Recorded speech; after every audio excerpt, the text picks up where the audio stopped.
Torre, nakakalagos kasi sa pader kasi tinutulungan nila. Ngayon, heartbeat at pader, failure din. Lumasot pagka-Lunes, yung tanim testigo, tanim reklamo na may human trafficking. Ayan, no? Binubugbog nyo. Ayan, mga young people yan, mga full-time church workers yan ng Kingdom of Jesus Christ. Nang mag-failure ang tanim testigo, tanim kaso, tanim reklamo, na umangal at nagreklamo ang magnanay na pinilit at tinuruan nyo, nagtanim miniro kayo. Nagakot kayo sa Mount Diwalwal, karpintero, miniro, mason, tagabutas para gumawa ng tanim tunnel. Failure din. 8 meters na, that means mga 24 feet or 25 feet na ito. Lalim niyan. Mga dalawang layon ng kawayan na yan kung sa Ilonggo. That is already incredible na magkaroon ng tunnel. Kung may tunnel niya, nakita nyo na. Okay. Failure ka doon sa tunnel, failure ka sa heartbeat, failure ka sa tanim miniro, tanim testigo. Ngayon, ano ang inihanda mo?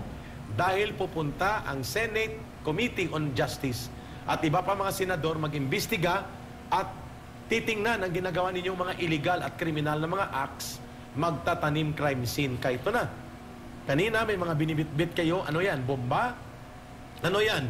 Mga hinukay niyong buto sa sementeryo, sa Davao, at binili nyo kung saan-saan yan ninyo kinuha. Ano yan? Mga buto? Itatanim nyo? Dahil walang nakakakita ng lahat na ito, pinipigilan yung mga abogado at media at mga ministro ng KOJC na mag-observe ng inyong ginagawa. Ano ang kanyang palusot, Brother Troy and Sister Carla? Mga kababayan, sa monumental failure. Mission failed. Tanim crime scene. Ayun. Tanim crime scene, kaya may soko. Oh, yan o. As of 11 a.m., may pumasok na mga soko. Ang bagong pangalan ngayon yan, Forensics Group. Pero yan ay mga scene of the crime operatives. So may crime scene ba na na-discover? Yun ang binabantayan natin. Ito na yata ang kanyang palusot ni Torre, ni Marbil, ni Abalos at ni Marcos sa kanilang monumental failure. Sa kabulastugan nila na hindi nila ma-serve ng maayos at mahuli si Pastor Kibuloy ang warrant nito.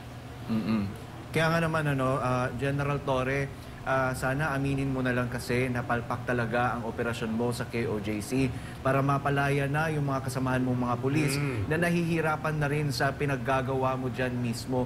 Alam mo naman, yung pagiging ubod mo ng sinungaling, sinabi mo pa na yung mga investigasyon ninyo were done according sa terms ng KOJC. Talaga lang naman, alam mo naman that ang ginagawa namin here is that we are just trying to uphold the rule of law. Correct. So, kung pwede lang talaga, lumayas na kayo dyan.